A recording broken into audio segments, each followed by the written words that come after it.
성추행 피해 공군 부사관 사망 사건 수사가 확대되고 있습니다.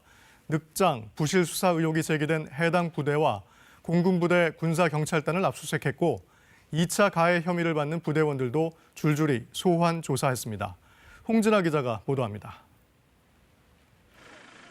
국방부 조사본부가 성추행 사건을 수사했던 20전투비행단 군사경찰대대와 공군본부 군사경찰단을 동시에 압수수색했습니다.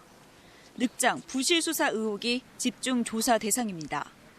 신고 이틀 만에 피해자를 조사한 군 경찰이 가해자는 신고 2주 뒤 조사한 점, 그로부터 3주가 더 지나서 군 검찰에 송치한 과정 전반을 들여다보는 겁니다. 공군본부 군사경찰단에 대해선 수사 전반을 지휘하는 과정에 문제가 없었는지를 조사하고 있습니다. 이미 몇 차례 소환 조사를 통해 발견한 혐의점을 입증할 증거를 찾으려는 것으로 보입니다.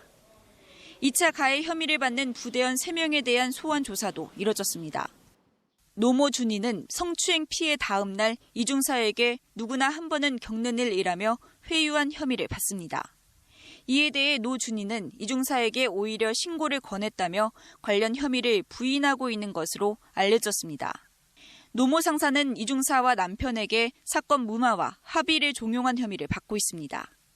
성추행 사건 당시 차를 운전했던 모 하사는 피해 사실을 몰랐다고 진술했는데 블랙박스에는 당시 피해 정황이 녹음된 것으로 알려졌습니다. 보고 누락 의혹 등을 조사하는 국방부 감사관실은 사의를 표명한 이성용 공군참모총장에 대한 직무 감찰에도 착수했습니다. 이런 가운데 이중사 유족이 직무유기와 피해 사실 누설 혐의로 고소한 국선 변호사는 신상 정보를 외부로 유출한 적은 없다며 관련 보도를 한 언론사 기자와 제보자 등을 명예훼손 혐의로 경찰에 고소했습니다. KBS 뉴스 홍진아입니다.